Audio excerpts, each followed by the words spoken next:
2 Kersana, Bapak Ahmad Hasisi SPD. Yang terhormat Bapak Wakil Kepala Sekolah SMP Negeri 2 Kersana, Bapak Suwondo Wasono SPD.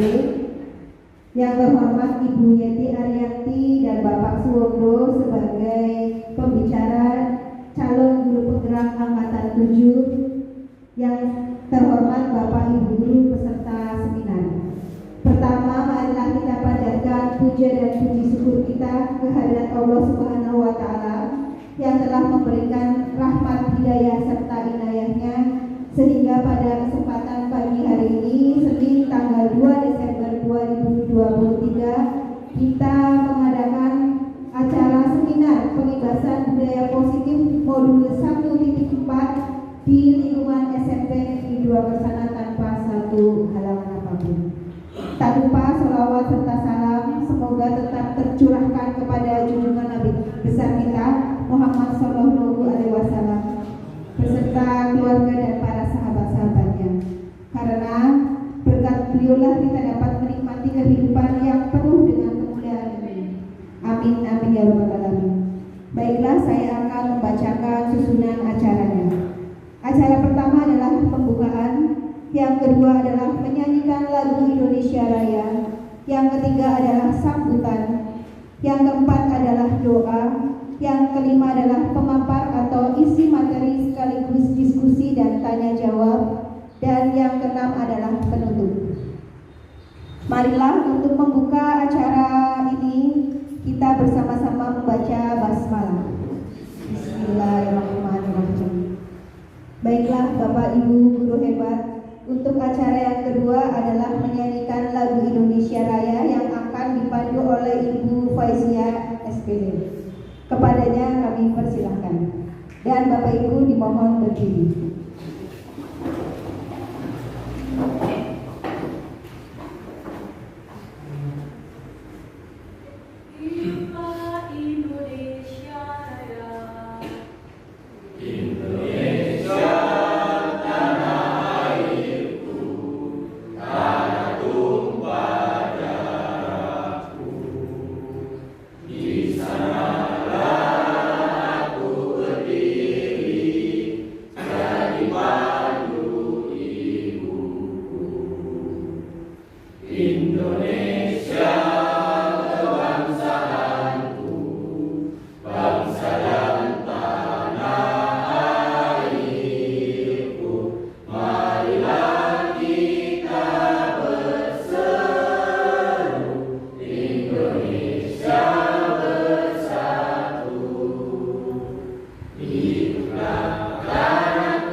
Untuk acara yang ketiga adalah sambutan oleh Bapak Kepala Sekolah SMP Negeri 2 Kersana kepada Bapak Ahmad Hasisi SPD, kami persilahkan.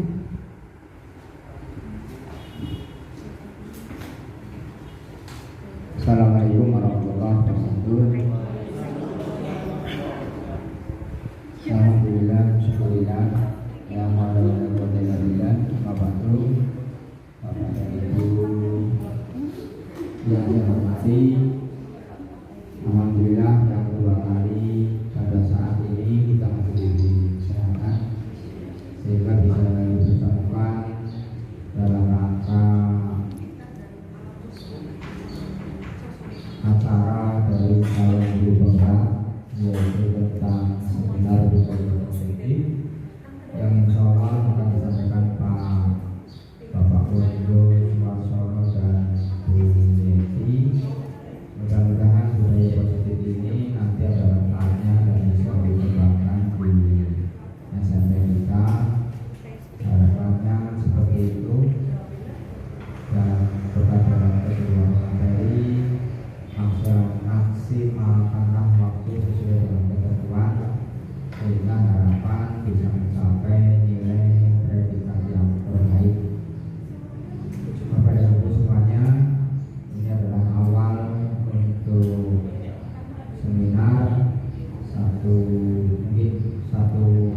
kasih Bapak Kepala Sekolah SMP Negeri 2 Kersana sebagai motivator dan pendukung untuk kita melaksanakan program calon guru penggerak angkatan 7 sampai ke depannya. Untuk acara keempat adalah doa yang akan dibawakan oleh Bapak Dudung Manaf, Sarjana Pendidikan. Kepada Bapak Dudung kami persilakan.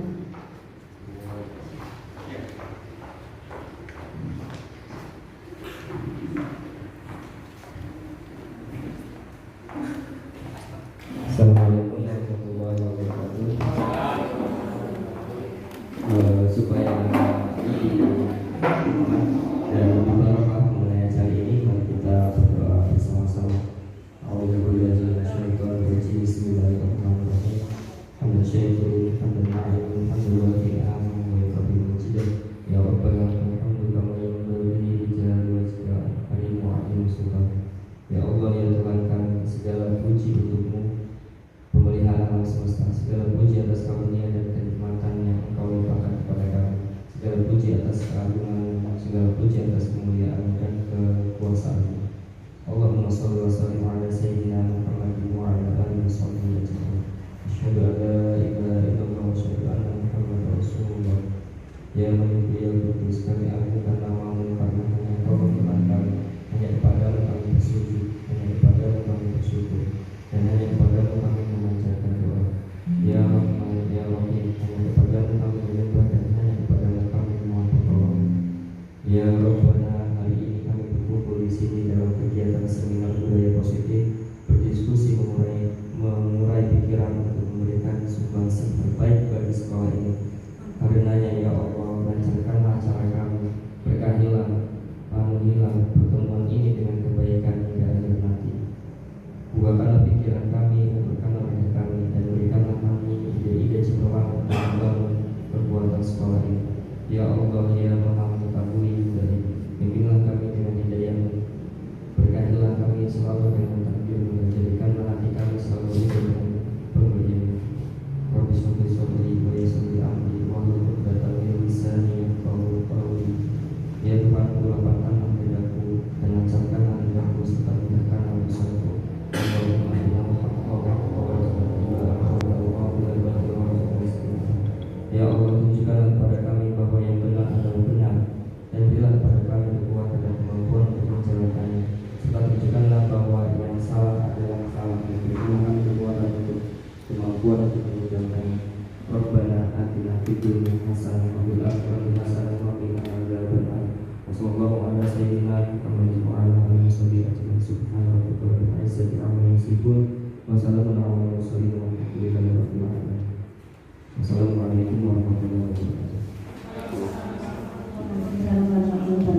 Terima kasih Bapak Dudung Manaf. Alhamdulillah, semoga dari doa bersama kita tadi dapat mempermudah kita dalam pemahaman serta dalam mengamalkan ilmu kita yang akan kita dapatkan pada kesempatan hari ini. Amin amin ya rabbal alamin. Baiklah Bapak Ibu, untuk acara inti, acara yang kita nantikan yaitu pemateri sekaligus diskusi tanya jawab yang akan disampaikan oleh Bapak Suwondo Wasono SPD.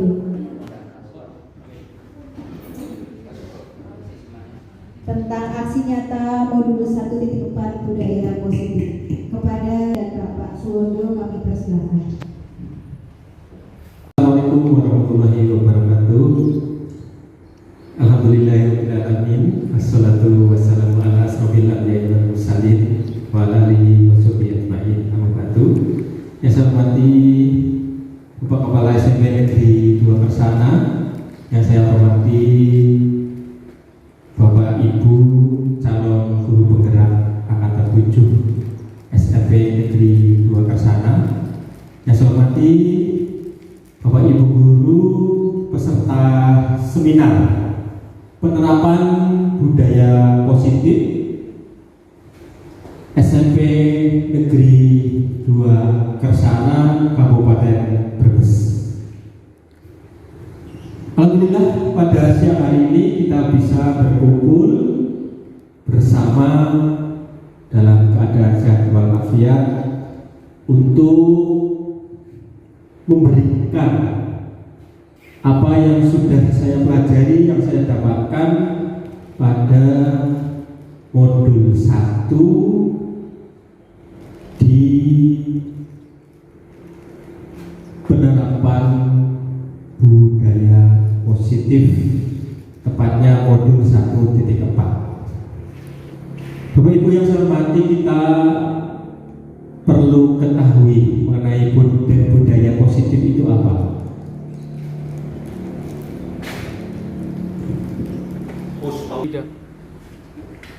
Bahwa budaya positif, arti budaya sendiri merupakan bahasa yang berasal dari bahasa Sanskerta, yaitu budaya yang merupakan bentuk jamak dari budi yang memiliki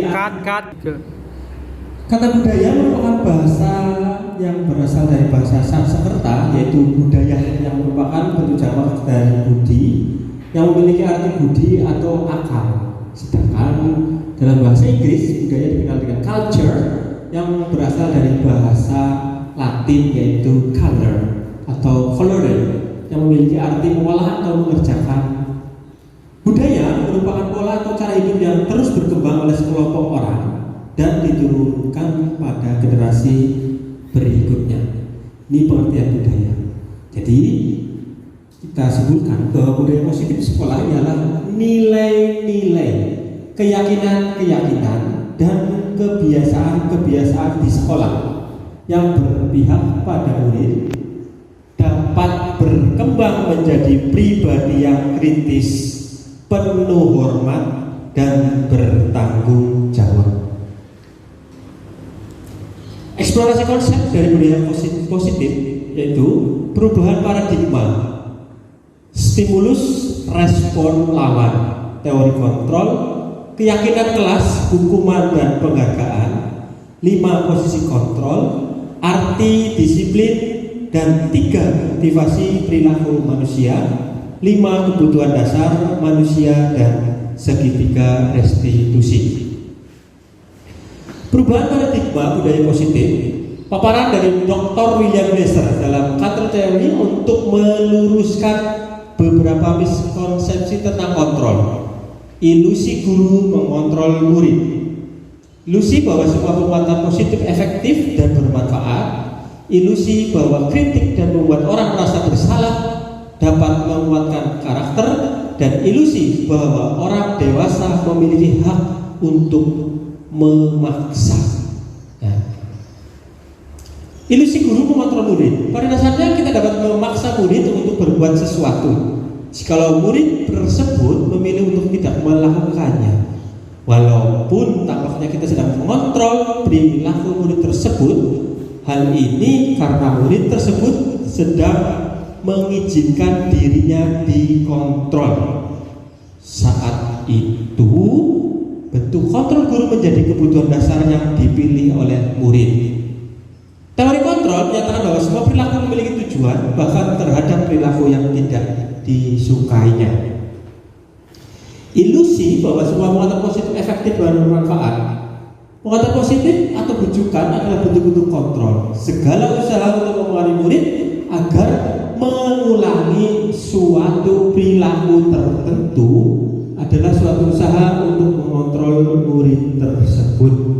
Dalam jangka waktu tertentu, kemungkinan murid tersebut akan menyadarinya dan mencoba untuk menolak bujukan kita, atau bisa jadi murid tersebut menjadi tergantung pada pendapat sang guru untuk berusaha. Nah, ini sekarang ilusi bahwa kritik dan membuat orang merasa bersalah dapat menguatkan karakter. Menggunakan kritik dan rasa bersalah untuk mengontrol murid menuju pada identitas gagal. Mereka belajar untuk merasa buruk tentang diri mereka.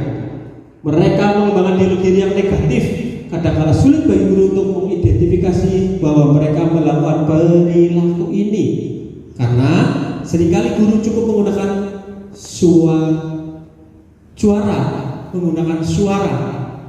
suara halus untuk menyampaikan pesan yang negatif. Berikutnya adalah ilusi bahwa orang dewasa memiliki hak untuk memaksa. Banyak orang dewasa yang percaya bahwa mereka memiliki tanggung jawab untuk membuat murid-murid berbuat hal-hal tertentu. Apapun yang dilakukan dapat diterima selama ada sebuah kemajuan berdasarkan sebuah pengukuran kinerja. Pada saat itu pula orang dewasa akan menyadari bahwa perilaku memaksa tidak akan efektif untuk jangka waktu panjang dan sebuah hubungan permusuhan akan terbentuk. Stimulus respon lawan teori kontrol, pandangan tentang dunia. Bahwa kebutuhan kita sama, teori kontrol yang benar adalah kebutuhan kita berbeda. Semua orang melihatnya yang sama, setiap orang memiliki gambaran yang berbeda. Kita mencoba mengubah orang agar berpandangan sama dengan kita berusaha memahami pandangan orang lain tentang dunia. Orang lain bisa mengontrol saya. Semua perilaku memiliki tujuan. Saya bisa mengontrol orang lain, Anda tidak bisa mengontrol orang lain. Arti disiplin dan 3 motivasi perilaku manusia. Disiplin berasal dari bahasa Latin disiplina, yang artinya belajar. Makna asal kata ini berkonotasi dengan disiplin diri dari murid-murid Sokrates dan Plato. Disiplin diri membuat orang menggali potensinya menuju sebuah tujuan, apa yang dia hargai. Dalam budaya kita, makna kata disiplin telah berubah menjadi sesuatu yang dilakukan seseorang pada orang lain untuk mendapatkan kepatuhan. Kecenderungan umum adalah menghubungkan kata disiplin dengan ketidaknyamanan, bukan apa yang kita hargai atau pencapaian suatu tujuan. Ketika kita mendengar kata disiplin, apa yang terbayang di benak kita semua? Apa yang terlintas di pikiran Bapak Ibu semua? Kebanyakan orang akan menghubungkan kata disiplin dengan tata tertib, teratur, patuh pada peraturan. Kata disiplin juga sering dihubungkan dengan hukuman, padahal itu sungguh jauh berbeda. Karena belajar tentang disiplin positif tidak harus dengan memberi hukuman. Justru itu adalah salah satu alternatif terakhir dan kalau perlu tidak digunakan sama sekali. Dalam budaya kita, makna kata disiplin menjadi sesuatu yang dilakukan seseorang pada orang lain untuk mendapatkan kepatuhan. Kita cenderung menghubungkan kata disiplin dengan ketidaknyamanan, merasa berat. 3 motivasi perilaku manusia. 1, untuk menghindari ketidaknyamanan atau hukuman. 2, untuk mendapatkan imbalan atau penghargaan dari orang lain. 3, untuk menjadi orang yang mereka inginkan dan menghargai diri sendiri dengan nilai-nilai yang mereka percayai. Untuk menghindari ketidaknyamanan atau hukuman, ini adalah tingkat terendah dari motivasi perilaku manusia. Biasanya orang yang motivasi perilakunya untuk menghindari hukuman atau ketidaknyamanan akan bertanya, apa yang akan terjadi apabila saya tidak melakukannya?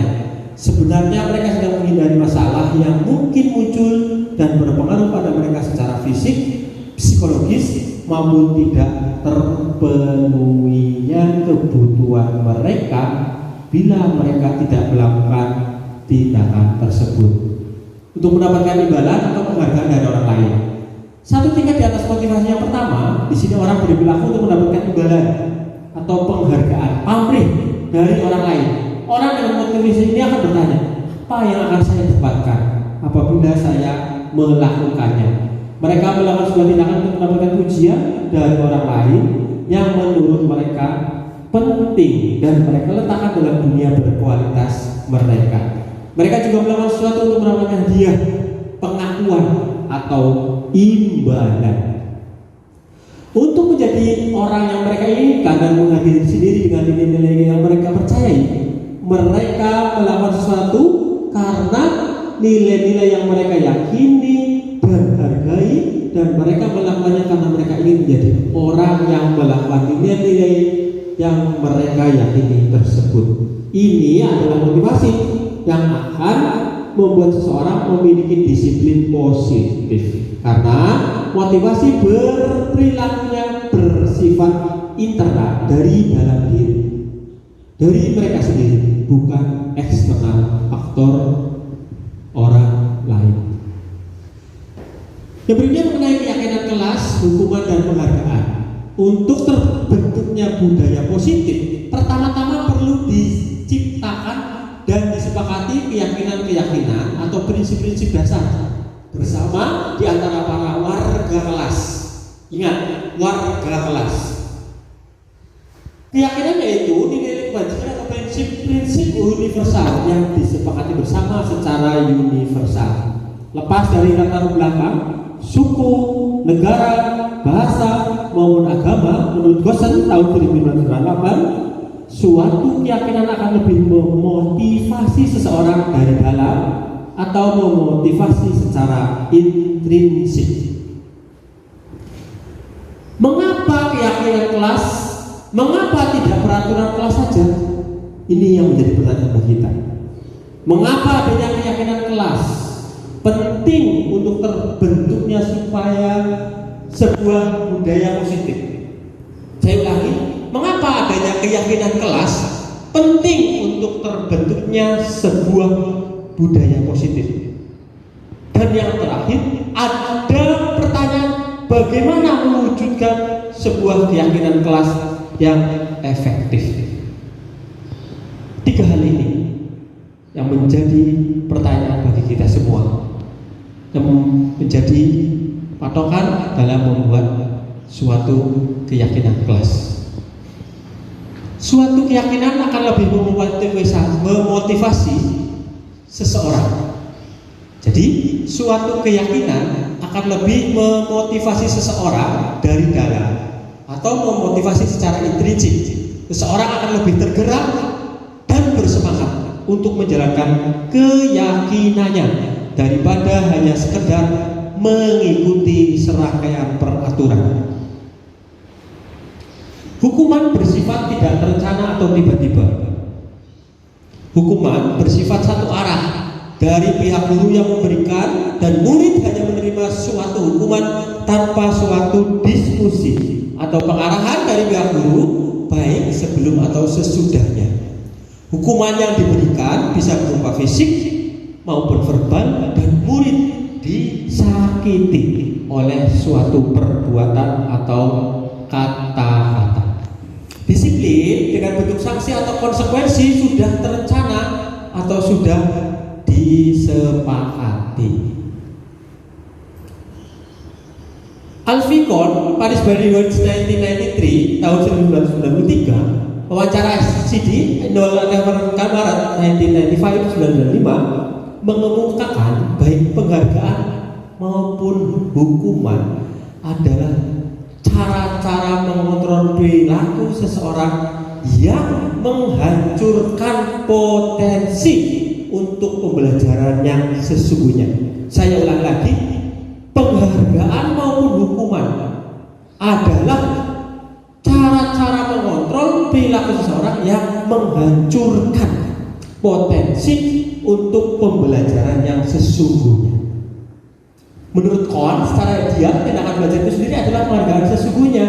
Kohn selanjutnya juga mengemukakan beberapa alasan mengapa penghargaan justru sama seperti menghukum seseorang. Pengaruh jangka pendek dan jangka panjang. Berlaku untuk mendapatkan seseorang melakukan sesuatu dalam jangka waktu pendek. Jika kita menggunakan penghargaan lagi dan lagi, maka orang tersebut akan bergantung pada penghargaan yang diberikan, serta kehilangan motivasi dari dalam. Jika kita mendapat penghargaan untuk melakukan sesuatu yang baik, maka selain kita senantiasa berharap mendapatkan penghargaan tersebut lagi, kita pun menjadi tidak menyadari tindakan baik yang kita lakukan. Pengaruhnya jangka pendek dan jangka panjang. Penghargaan berlaku untuk mendapatkan seseorang melakukan sesuatu dalam jangka waktu pendek. Jika kita menggunakan penghargaan lagi, maka orang tersebut akan bergantung pada penghargaan yang diberikan serta kehilangan motivasi. Jadi yang diharapkan hanya reward. Hadiahnya apa? Ya, jika kita mendapat penghargaan untuk melakukan sesuatu yang baik, maka selain kita senantiasa berharap mendapatkan penghargaan tersebut lagi, kita pun menjadi tidak menyadari tindakan baik yang kita lakukan. Penghargaan itu tidak efektif. Kenapa? Ya, kenapa tidak efektif? Seperti yang sudah disampaikan tadi, jika saya mengharapkan suatu penghargaan tidak mendapatkannya, maka saya akan kecewa. Jika kita memberikan seseorang suatu penghargaan untuk melakukan sesuatu, maka kita harus terus-menerus memberikan penghargaan itu jika kita ingin orang tersebut meneruskan perilaku yang kita inginkan. Orang yang berusaha berhenti merokok atau orang yang berusaha diet, ya, menguruskan badannya, bila diberi penghargaan maka tidak akan berhasil itu secara mutlaknya, secara nyatanya. Ya. Penghargaan merusak hubungan. Ketika seseorang diberi penghargaan atau dipuji di depan orang banyak, maka yang lain akan merasa iri. Dan sebagian dari mereka tidak menyukai orang yang diberikan penghargaan tersebut. Jika seorang guru sering memberikan penghargaan pada murid-muridnya, besar kemungkinan muridnya termotivasi hanya untuk menyenangkan gurunya saja. Mereka tidak akan bersikap jujur kepada gurunya. Yang penting gurunya senang. Penghargaan menciptakan persaingan di dalam kelas, dan persaingan menciptakan kecemasan. Mereka yang percaya bahwa mereka tidak memiliki kesempatan untuk mendapatkan penghargaan akan berhenti mencoba.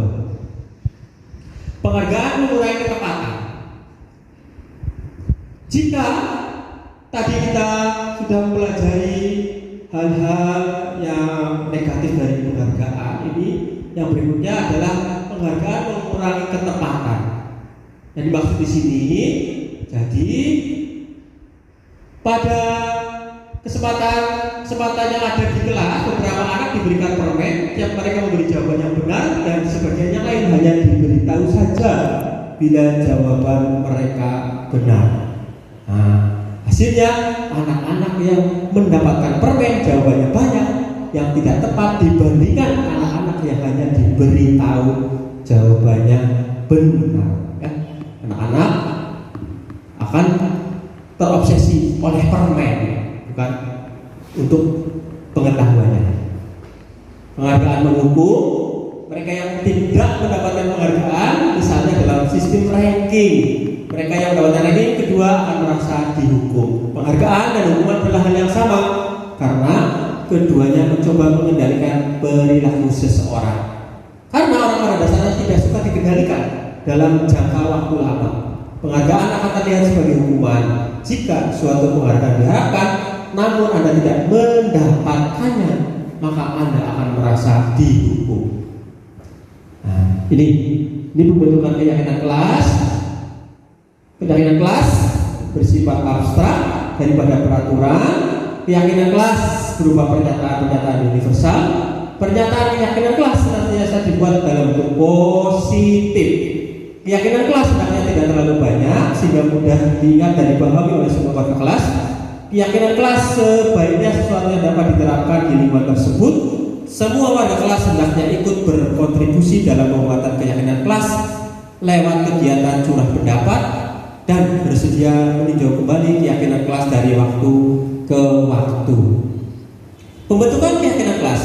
Salah satu kegiatan lain yang dapat dilakukan untuk memperdalam keyakinan kelas adalah mempelajari tanggung jawab setiap warga kelas. Keyakinan bertanggung jawab serta hak seseorang adalah sesuatu yang diungkapkan oleh Ki Hajar Dewantoro tentang menumbuhkan murid yang merdeka. Beratlah kemerdekaan itu bukan hanya tidak terperintah saja, akan tetapi harus juga dapat menegakkan dirinya dan mengatur kehidupannya dengan tertib. Dalam hal ini termasuklah juga mengatur tertibnya hubungan dengan kemerdekaan orang lain. Buku Ki Hajar Dewantoro, buku kuning halaman 4. Contoh-contoh pembentukan keyakinan kelas bisa Bapak Ibu saksikan dalam video berikut ini. yang akan kami tayangkan sudah saya praktekkan di kelas 8F, nanti bisa diikuti oleh Bapak Ibu semua.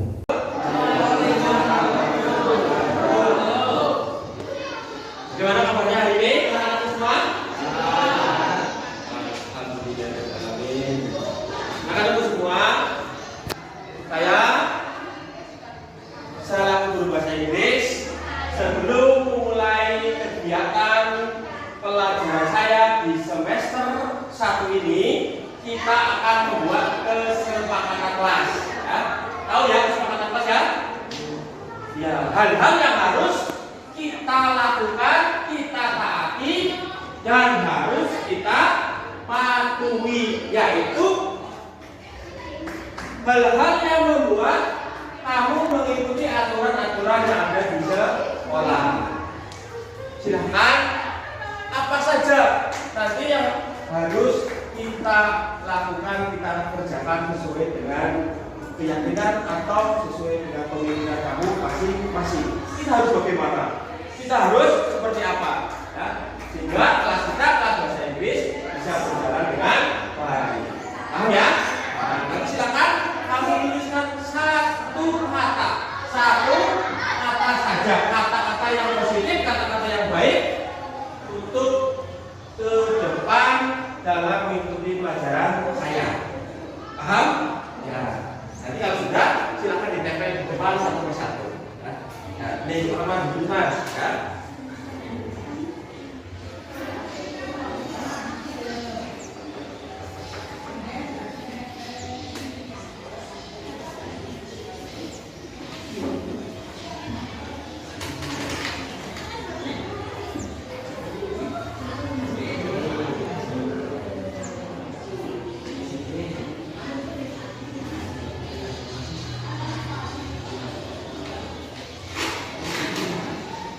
Oke, silakan ya, 1 menit. Silakan ditulis apa yang harus kita lakukan, harus kita kerjakan untuk membuat suatu kesepakatan. Sudah kesepakatan ini merupakan keyakinan kelas, ya.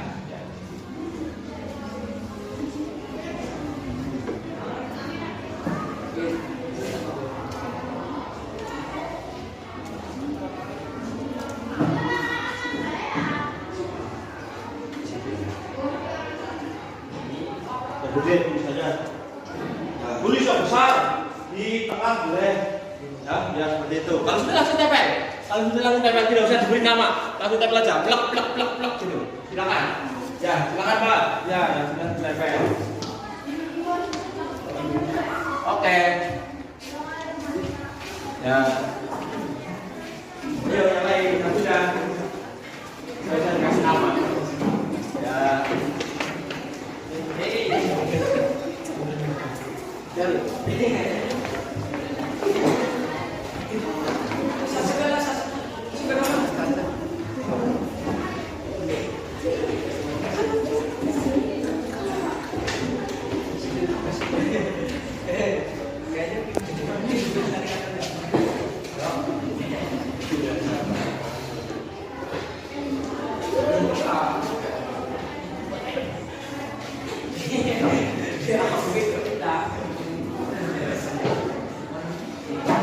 Sudah semua ya mas? Satu lagi.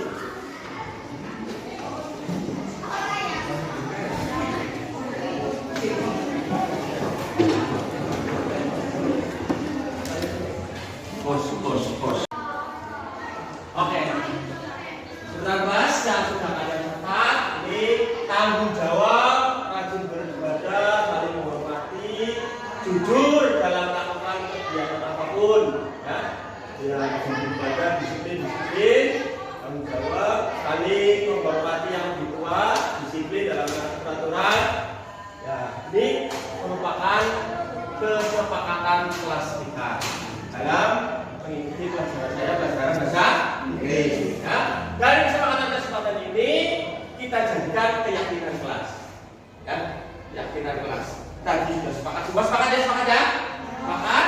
Sehingga ini merupakan keyakinan kelas. Yang pertama adalah tadi disiplin.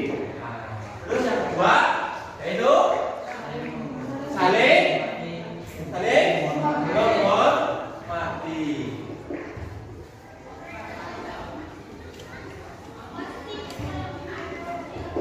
Yang ketiga, apa lagi? Bertanggung jawab.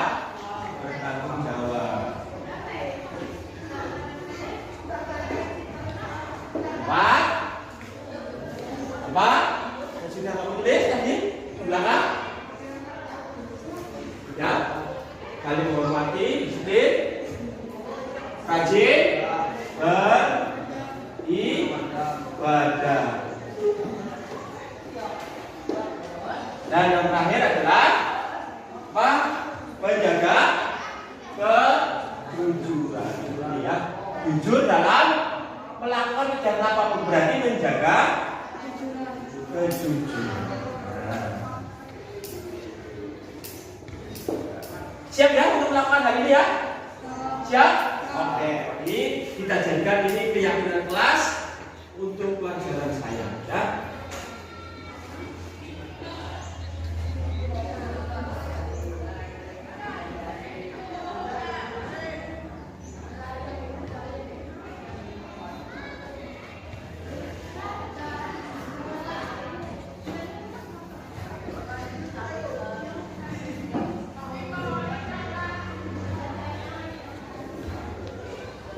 Silakan untuk kelasnya, untuk mewakili atau salah satu, ya, untuk maju ke depan. Mas, ya, tahu Mbak, ya, maaf, kirain Mas. Nama di bawahnya, namanya, nama ya di sini kecil ya. Oh itu nama. Oke anak-anakku, terima kasih atas kesempatan pada hari ini. Kita sudah membuat keyakinan kelas. Yang pertama apa? Disiplin. Yang kedua, saling menghormati. Yang ketiga, bertanggung jawab. Yang keempat, ibadah. Dan kelima, menjaga kejujuran. Siap ya semuanya ya? Siap untuk melaksanakan hal ini? Terima kasih. Semoga ke depan kelas kita, pelajaran saya bahasa Inggris menjadi lebih baik. Wassalamualaikum warahmatullahi wabarakatuh. Merupakan hal yang baru pada kita, yang dulu kita mungkin sekolah juga merasakan bagaimana kita menerima kekerasan dari bapak ibu guru kita. Ya, saya SD terpilih 2 kali, SMP terpilih sekali, SMA sekali. Ya, berarti dulu bajuannya seperti itu. Nah, hal-hal yang seperti itu sudah tidak lazim, sudah saatnya kita rubah sedikit demi sedikit. Ya. Tadi pada ini poin penting yang akan kita pelajari atau kita terapkan pada siswa adalah membuat pelajar kita menjadi pelajar Pancasila. Ya, ini kan sudah ada lagunya, sudah diterapkan pada anak-anak SD. Nah, nanti setelah ini mungkin Bapak Ibu bisa menerapkan di kelas masing-masing. Belajar Pancasila, beriman dan bertakwa pada Tuhan yang Esa dan berakhlak mulia, berkebinekaan global, gotong royong mandiri, kreatif dan bernalar kritis. Becak.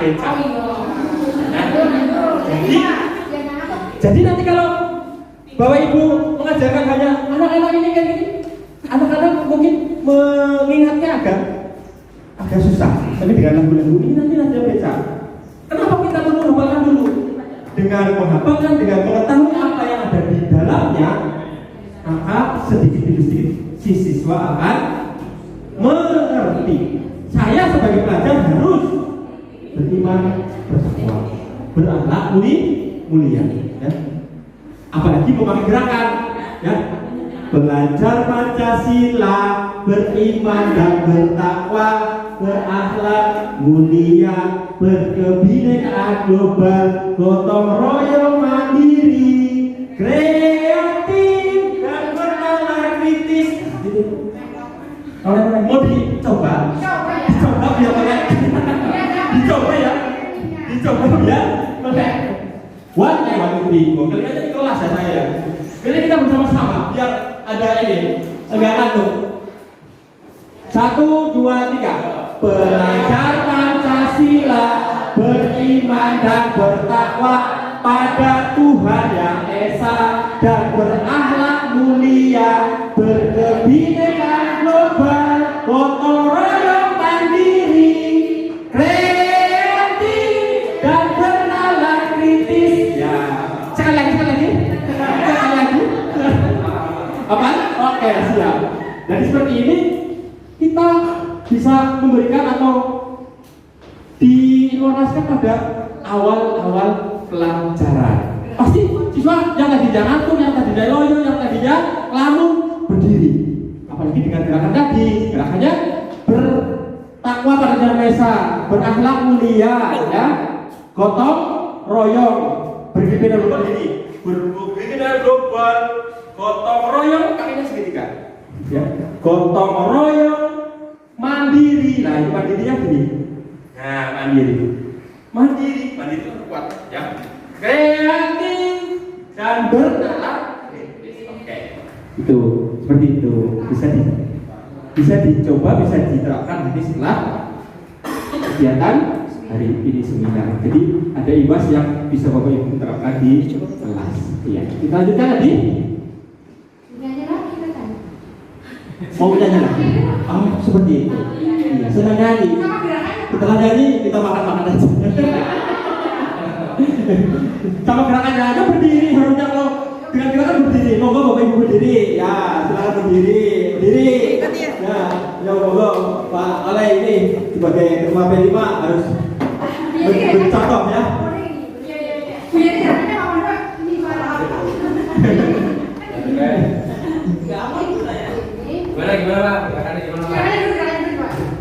Belajar Pancasila.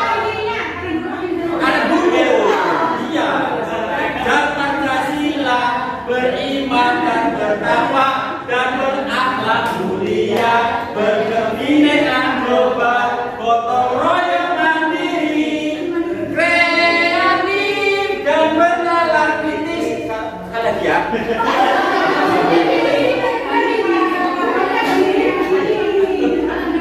Lagi kita filosofi lagu pertama, bertakwa pada Yang Maha Esa, berakhlak mulia, ya, berkebinekaan global, gotong royong, gotong royong, mandiri, kreatif, dan bernalar kritis.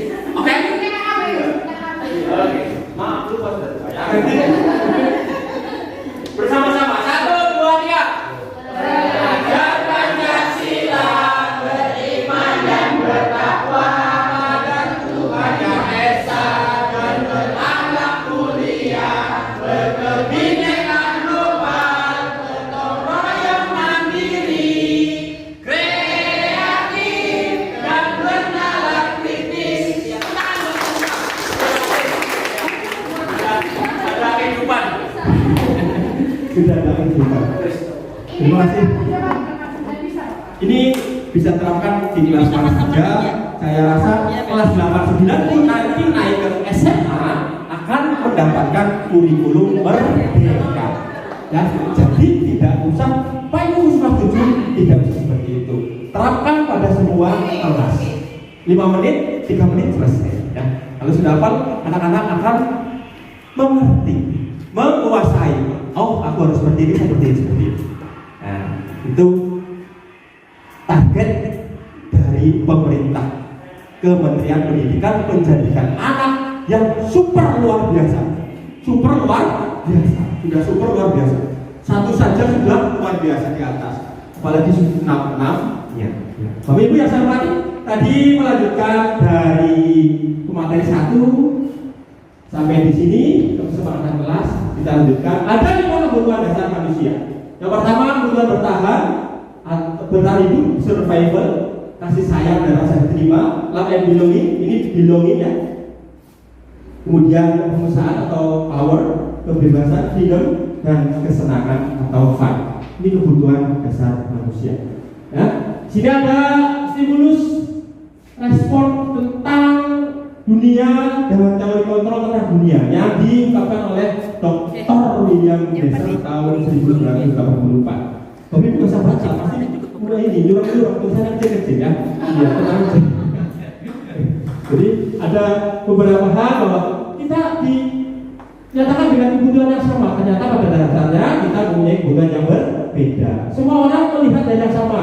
Semua orang melihat gambaran yang berbeda. Kemudian mengubah orang agar berpandangan sama dengan kita. Pinginnya bahwa ibu kayak kafe orang itu sliding, orang kayak tendang kan tidak. Ya, tapi kita berusaha memahami pandangan orang lain tentang dunia. Perilaku buruk dilihat sebagai suatu kesalahan. Semua perilaku memiliki tujuan. Orang lain bisa mengontrol saya. Hanya Anda orang yang bisa mengontrol diri Anda. Ya, tidak bisa saya Ugi harus seperti ini, tidak bisa. Ada di Ugi sendiri. Ya. Saya bisa mengontrol orang lain. Nah, ini Anda tidak bisa mengontrol orang lain. Pemaksaan ada pada saat tujuan gagal, kolaborasi dan konsensus menciptakan pilihan-pilihan baru. Kode berpikir di sini menang atau kalah.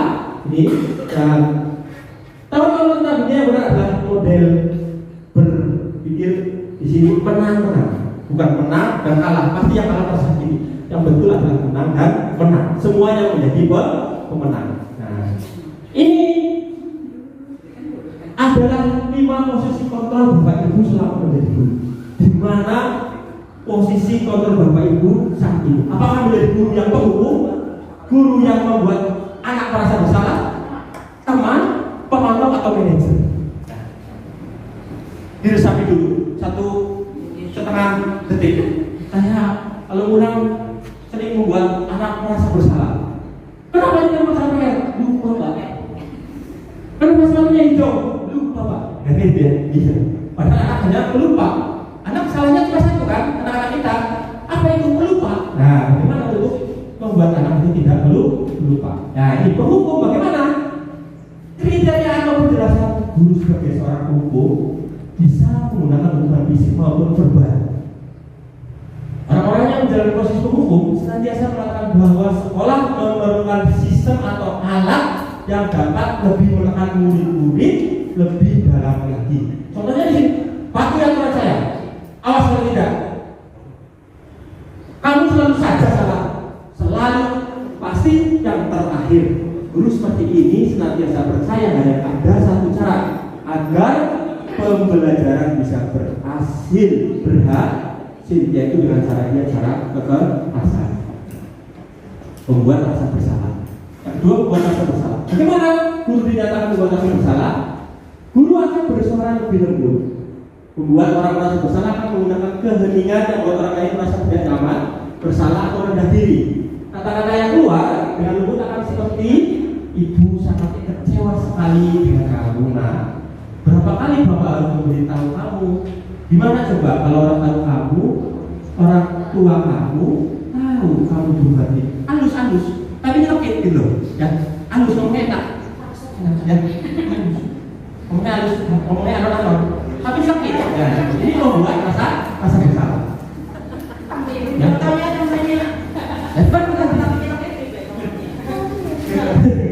kalau ibu sangat kecewa sekali dengan kamu, itu kan kecewa sekali dengan kamu. Jangan berarti kan membuat suatu hal, suatu perbuatan, suatu kegiatan yang tidak bisa diterima oleh gurunya gitu.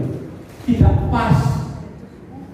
Pengennya yakini dan beda seperti itu. Nah, itu jadi si anak akan merasa tertekan walaupun tidak diungkapkan saat itu juga. Ya, pokoknya bisa disabi ya. Ya, domnya dulu apa dulu, karena dulu yang boleh. Yang ketiga adalah teman. Bagaimana seorang guru menyatakan sebagai teman? Di sini tidak akan menyakiti murid, namun akan tetap berupaya mengontrol murid melalui persuasif, ya, pendekatan persuasif. Posisi teman pada guru bisa negatif ataupun positif. Positif berarti hubungan baik yang terjadi antara guru dan murid. Guru di posisi teman menggunakan hubungan baik dan humor. Ayo bantulah demi bapak ya. Ayo ingat tidak bantuan bapak selama ini. Ya sudah, kali ini tidak apa-apa dan sebagainya. Ini positif. Nah, ini kalau yang negatif di sini saat guru tersebut tidak membantu, maka murid akan merasa kecewa dan berkata, saya pikir bapak ibu teman saya. Ini murid merasa dikecewakan dan tidak mau lagi berusaha. Yang lainnya adalah murid hanya akan bertindak untuk guru tertentu saja, ya, guru-guru yang disukainya saja. Guru olahraga, gitu ya.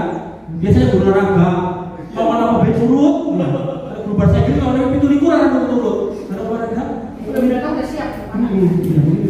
Ini ada siswa-siswa kita. Murid akan tergantung pada guru tersebut. Tergantung.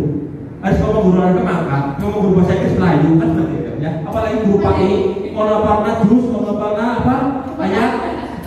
Nah, jus mau apa jus diminum, nah itu kan itu. Jusnya diminum, Bu.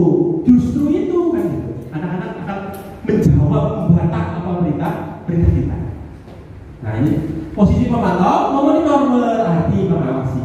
Kita saat mengawasi bertanggung jawab atas perilaku orang-orang yang kita awasi. Posisi pemantau berdasarkan peraturan dan konsekuensi dengan menggunakan sanksi atau konsekuensi. Sanksi atau konsekuensi. Pertanyaan yang diajukan biasanya peraturannya apa coba? Diingat-ingat lagi. Nah, apa yang telah kamu lakukan? Sanksi atau konsekuensi. Seorang pemantau sangat menandakan perhitungan catatan data yang digunakan sebagai bukti atas perilaku seorang guru BK dan guru BK. Ini poin kamu sudah 100, tambah lagi biar 1000, itu kan belas kan gitu. Ini guru BK biasanya seperti itu. Nah, ini posisinya menggunakan stiker, slip, catatan, daftar cek dan sebagainya. Posisi monitor sendiri berawal dari teori stimulus respon yang menunjukkan tanggung jawab guru dalam mengontrol murid-muridnya. Nah, terakhir adalah posisi manajer, posisi mentor di mana guru berbuat sesuatu bersama murid, sesuatu bersama, ya. Mempersilahkan murid mempertanggungjawabkan perilakunya, mendukung murid agar dapat menemukan solusinya atas permasalahannya sendiri. Ya. Seorang manajer telah memiliki keterampilan di posisi teman maupun pemantau dan dengan demikian bisa jadi di waktu-waktu tertentu kembali kepada kedua posisi tersebut bila diperlukan. Namun bila kita menginginkan murid-murid menjadi manusia yang merdeka, mandiri, bertanggung jawab, maka kita perlu mengacu pada restitusi yang dapat dilakukan kita seorang manajer bagi dirinya. Mana yang paling bagus dari 5 posisi ini, Bapak Ibu? Manajer, pemantau, teman, pembalas bersalah, atau bukan? Manajer, ya, sebagai manajer kita bersama murid, mempersilahkan murid, kemudian menemukan solusi atas permasalahannya sendiri. Saya terlambat karena harus menjemur pindang Pak setiap pagi sampai jam 7 sehingga jam 7 baru kesini. Nah terus gimana caranya biar terlambat lagi? Nah itu kan sharing bersama dengan siswa. Sharing akan menemukan solusinya sendiri. Bersalah tidak seperti itu kalau terlambat. Bersalah Pak. Terus bagaimana? Ya Pak, nanti akan saya coba menjemur pada habis subuh. Ya. Habis subuh hujan Pak. Jadi saya tidur lagi, terlambat lagi. Nah, selesai. Ya.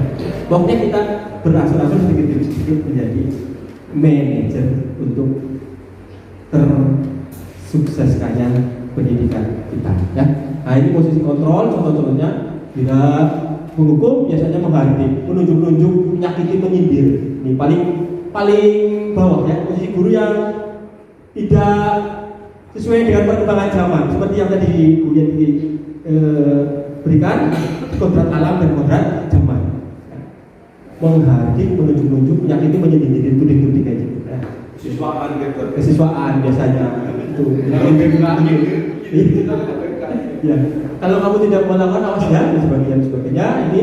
Nah, kalau manajer mengajukan pertanyaan-pertanyaan seperti tadi, apa yang kita yakini, apa yang bisa kamu kerjakan, menguatkan pribadinya, kemudian murid meletakkan dirinya sebagai individu yang positif dalam dunia berkualitas, cara memperbaiki keadaannya, mengevaluasi diri, bagaimana cara memperbaiki diri.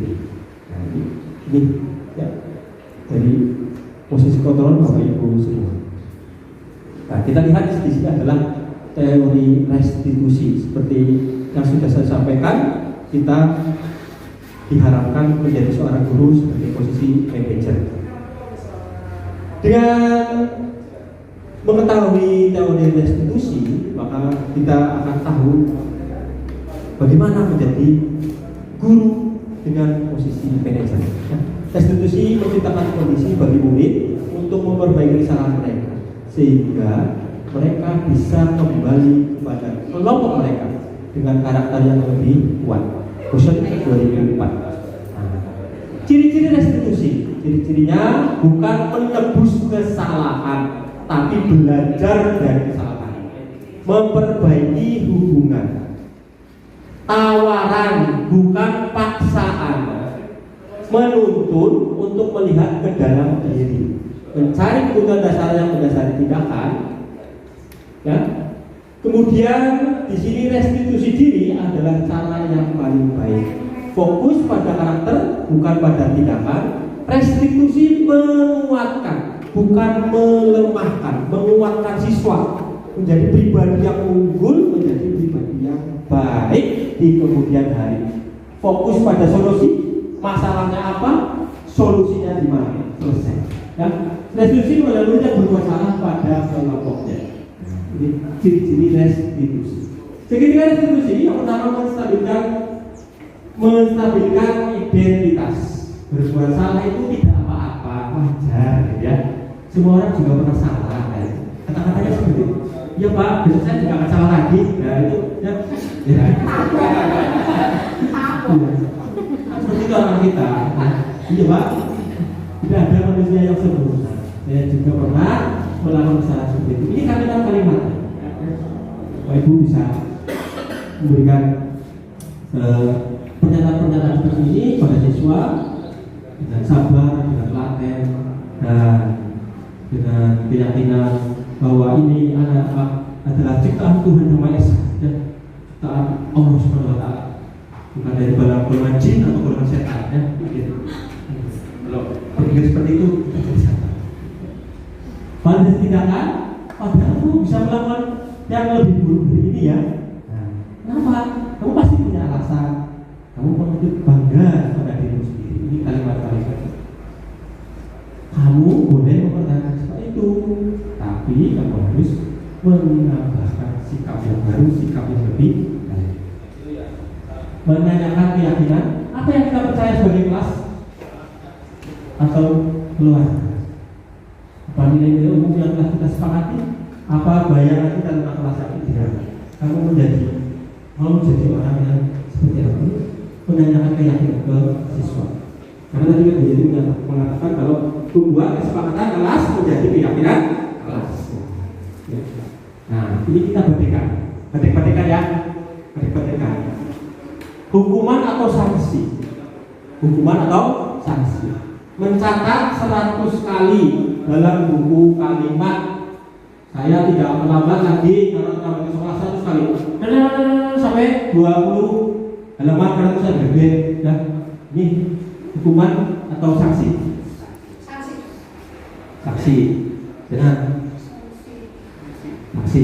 Kita simpan. Ya, simpan. Sanksi apa? Sanksi ya. Tidak. Lari mengelilingi lapangan basket di guru olahraga. Belum ini ya soalnya. Lapangan basketnya kecil ya. Harusnya bukan lapangan basket ini. Lapangan sepak bola. Ya, sepak bola atau lapangan roundball itu yang panjang. 2 kali karena terlambat hadir. Hukuman atau sanksi? Hukuman. Murid diminta push up 15 kali karena tidak menggunakan masker ke sekolah. Ya, sekolah ini sudah sih. Enggak ada hanya sekolah ya. Gimana? Hukuman? Sanksi? Hukuman. Menggantikan kertas tugas teman yang telah dicoret-coret. Sanksi. Membersihkan tumpukan di meja tulis karena tersenggol pada saat belajar. Sanksi. Meminta murid tidak mengenakan sepatu seharian di sekolah karena tidak mengenakan sepatu hitam. Nyeker. Nyeker ya, Bapak Ibu pernah lihat siswa bisa nyeker kan? Bagaimana? Diminta Pak Junet, Pak, diminta Bu Umi, Pak. Sanksi apa? Hukuman? Itu sanksi. Sanksi itu sama dengan konsekuensi ya. Hukuman, sanksi sama dengan konsekuensi. Konsekuensi, ya sama sanksi konsekuensi itu Pak. Iya. Ya. Lari mengelilingi lapangan basket 2 kali sama ini ya. Juga tadi lapangan basket telah buat 10 menit pelajaran PJOK. Kalau ini tadi tidak ada pelajarannya, kalau ini langsung ke PJOK. Ya. Sini sama PJOK. Yang tekan pernah ini kan termasuk ke dalam pemanasan. Ya. Makanya kita lihat jawabannya bagaimana. Ini apa terakhir? Sanksi apa bukan? Sanksi. Ya, kita lihat jawabannya bahwa mencatat 100 kali adalah hukuman, bukan sanksi. Apa faedahnya buat anak? Jadi sekretaris, jadi PR, public relation di kantor tulis itu 100 kali, ya. Contohnya apa? Dia tidak memakai seragam, apa tidak mengerjakan PR. Kerjanya apa? PR-nya bahasa Inggris. Lah kenapa tulisannya? Saya tidak akan terlambat lagi, saya tidak akan terlambat lagi, saya tidak akan terlambat lagi. Apa hubungannya dengan pelajaran kita? Gitu. Jadi kenapa jawabannya hukuman? Tidak ada sangkut paut atau konsekuensi dari tindakan yang Bapak Ibu berikan pada saat itu adalah hukuman. Ya. Lari mengelilingi lapangan basket karena tambah hadir, ini hukuman. Jelas tadi sudah saya katakan tidak ada hubungannya. Terlambat lari keliling lapangan itu tidak menyelesaikan masalah. Push up 15 kali ini juga sama hukuman. Nah ini menggantikan kertas dengan membersihkan tumpahan air. Ini sanksi atau konsekuensi? Kenapa kok dinyatakan sanksi atau konsekuensi? Bertanggung jawab atas perbuatannya. Menggantikan kertas tumpahan yang dicoret-coret. Yang dilanggar siapa? Saya Pak. Nah, makanya dia diberi sanksi atas perbuatan. Gelas tersenggol teh. Tidak sengaja Pak, ya tapi kan itu perbuatan kamu, jadi harus dibersihkan. Nah ini terakhir, ke berapa 6, murid disuruh menggunakan saya itu hukuman, dan terakhir lari mengelilingi lapangan basket, sanksi atau konsekuensi. Kenapa yang di atas hukuman yang di bawah konsekuensi? Betul sekali. Di atas di pojok kelas sana, sama saya ini lempar-lemparan batu kan, pasti ingat sampai sekarang pun kan ya ketemu murid sudah punya anak 2 atau sudah bekerja. Saya dulu itu Pak digetak Pak Wondo, sini ubun-ubunnya Pak, ini pasti ada bilang kan ya. Pasti ya mungkin tapi kan ya kita katanya termin pertanyaan atau tanya jawab. Kami membuka 3 pertanyaan kepada Ibu Yeti atau Bapak Suwondo. Silakan Ibu raise your hand, mengacungkan tangannya, sebutkan nama dan pertanyaannya. Oke, Bapak Hasan Fauzan. Mic-nya Pak Wondo. Mic-nya itu ya. Sebutkan nama dan gurunya Pak. Nama pelapor.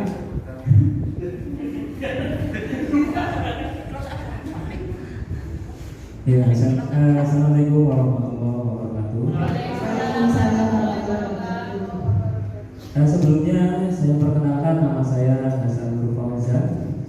Saya mengaku mapel matematika. Saya di sini mau bertanya kepada Bapak Wondo berkaitan dengan permasalahan siswa, terutama di lingkungan sekolah kita sendiri, ya, di mana kita mengenal siswa-siswa kita, ya, susah sekali untuk dibimbingnya, ya. Bahkan seperti tadi saja untuk apel itu sangat sulit sekali untuk mengumpulkan siswa-siswi kita, ya, di lapangan. yang berkaitan dengan yang tadi disampaikan mengenai restitusi, ya, itu kalau saya lihat di Google itu yaitu suatu proses menciptakan kondisi bagi murid untuk memperbaiki kesalahan mereka sehingga mereka itu bisa kembali pada kelompok mereka dengan karakter yang lebih kuat. Nah, ini berarti di sini artinya diharapkan seorang guru itu bisa menciptakan siswa-siswinya agar mereka memperbaiki diri mereka sehingga mereka berkumpul lagi dengan teman-temannya yang lebih baik. Ya. Nah, ini pertanyaan saya di sini, bagaimana cara penerapan kita menerapkan restitusi di sekolahan kita SMP Negeri 2 Kersana supaya lebih baik lagi dalam membimbing mereka, terutama kita supaya lebih mudah membimbing siswa-siswi kita. Terima kasih.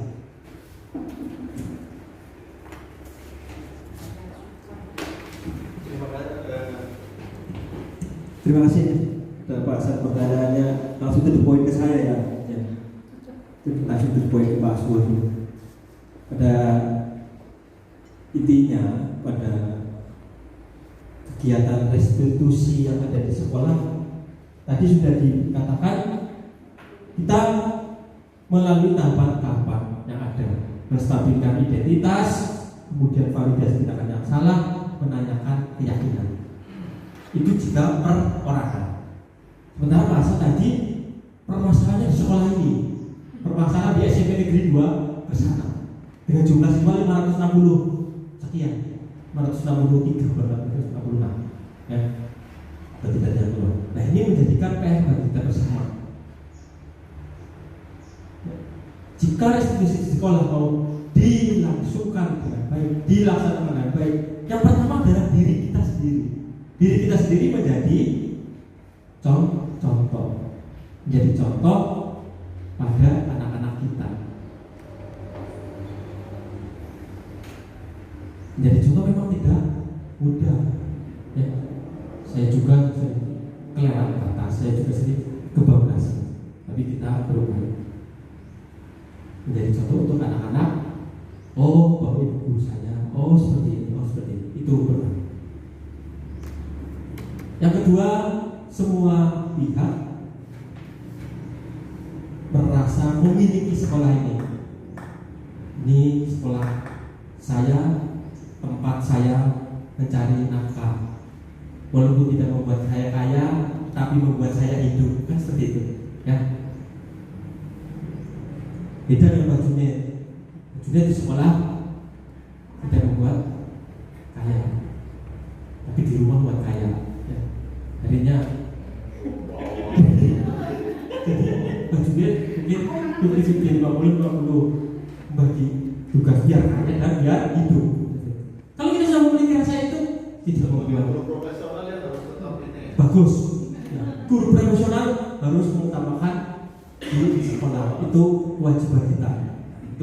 Itu kalau semua guru sudah merasakan seperti itu, insya Allah anak-anak kita yang tadinya harus kita obrak-obrak bawa bentuk, kita lihat satu-satu sudah otomatis. Kita klinik kita bisa bawa bentuk kan otomatis. Berarti semua pihak, ya. Stakeholder, pimpinan merasa bertanggung jawab, memberikan dukungan pada kita semua. Dan yang paling penting adalah lingkungan masyarakat. Nah, itu jika semua empat unsur itu mendukung dari pendidikan yang ada di SMP Negeri 2 Kersana, proses restitusi yang sudah saya sampaikan insya Allah akan berjalan sebagaimana yang dikemukakan oleh Ki Hajar Dewantoro. Tuturi Handayani menjadi lambang pendidikan. Kenapa tidak yang pertama? Kenapa tidak Immanuel Karso? Tapi lambang pendidikan kita adalah Tuturi Handayani, karena guru adalah pendorong dari belakang, memberi arahan. Tidak di depan geret-geret gerbongnya. Di geret-geretnya kalau kuat, kalau tidak kuat bulunya, atau di tengah-tengah antara kepala dan kaki. Kalau seimbang, kalau tidak, ya akan terpecah-pecah. Itu kenapa lambang pendidikan kita adalah tukun hidayah. Di belakang menjadi tauladan, ya, menjadi pendorong, didorong buat saya, ya, nyungsep makanya gitu. Bukan seperti itu maksudnya, biar menjadi lebih baik. Itu bahasa cukup apa kurang pas dari jawaban saya? Ya, susah ya Pak, ya memang susah. Tapi ini merupakan tahun kedua dari 2020, tahun ketiga ya. Tahun ketiga guru-guru penggerak yang sudah lulus baru 4 angkatan. Ya. Kalau dihitung dari jumlah guru di Indonesia belum ada 10%. Jadi kalau kita terapkan seperti ini di sekolah-sekolah kita, yang kita belajar sedikit demi sedikit daripada tidak sama sekali. Dan menjadi pertanyaan, kan diajar Novanto sejak zaman dulu kala, kenapa kok baru sekarang diajarkan? Itu pertanyaannya Pak Junet. Ya, saya juga belum bisa jawab ya. Junet bertanya pada saya, kan diajar Novanto sejak bapak moyang kita ada, kenapa kok baru sekarang tahun 2023? Nah, itu menjadi PR kita bersama. Terima kasih. Wassalamualaikum warahmatullahi wabarakatuh. Terima kasih Pak Hasan atas pertanyaan bagus dan Bapak Suwondo atas penjelasannya yang jelas sekali. Bapak Ibu, untuk mengakhiri acara seminar penerapan budaya positif pada pagi hari ini, sebagai pembawa acara, saya mohon maaf sebesar-besarnya apabila ada tutur kata yang kurang berkenan. Marilah kita tutup acara dengan membaca hamdalah bersama-sama. Wassalamualaikum warahmatullahi wabarakatuh.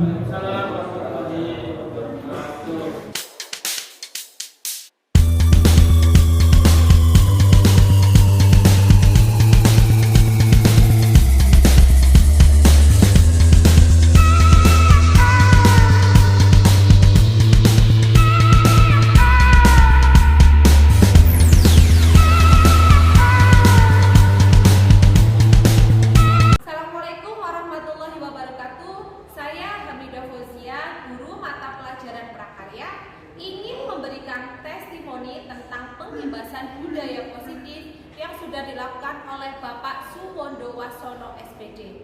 Saya merasa bersyukur di SMP Negeri 2 Kersana ada yang lolos sebagai calon guru penggerak. Selamat ya kepada Bapak Suwondo Wasono SPD.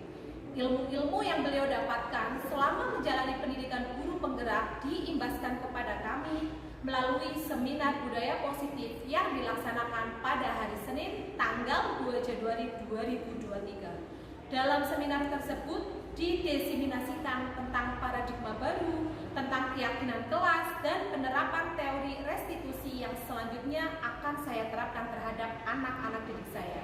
Saya optimis hal ini akan membawa kemajuan dan angin segar untuk kemajuan pendidikan yang mencerminkan budaya positif di lingkungan SMP Negeri 2 Kersana pada khususnya dan dunia pendidikan di Indonesia pada umumnya, yaitu terbentuknya karakter yang sesuai dengan profil pelajar Pancasila. Maju terus pendidikan Indonesia, salam guru hebat. Wassalamualaikum warahmatullahi wabarakatuh. Assalamualaikum warahmatullahi wabarakatuh. Saya Bayu Irawan, guru mata pelajaran PJOK di SMP Negeri 2 Kersana. Saya baru saja mengikuti seminar di lingkungan SMP Negeri 2 Kersana dengan pemateri Bapak Suwondo Wasono, CGP Angkatan ke-7 SMP Negeri 2 Kersana, Kabupaten Brebes. Saya mendapatkan materi yang sangat luar biasa. Saya jadi tahu tentang macam-macam teori kontrol. Saya jadi tahu tentang keyakinan kelas, dan saya jadi tahu tentang teori segitiga restitusi. Semua hal-hal baru ini akan saya terapkan kepada anak didik saya. Saya yakin penerapan budaya positif ini akan membentuk karakter anak didik saya sesuai dengan profil pelajar Pancasila. Saya bersyukur di sekolah saya ada guru yang lolos menjadi guru penggerak, sehingga saya dan guru-guru lain mendapat pengimbasan atas ilmu yang sangat luar biasa ini. Terima kasih Bapak Suwondo Wasono atas sharing ilmunya. Salam guru penggerak, tergerak, bergerak.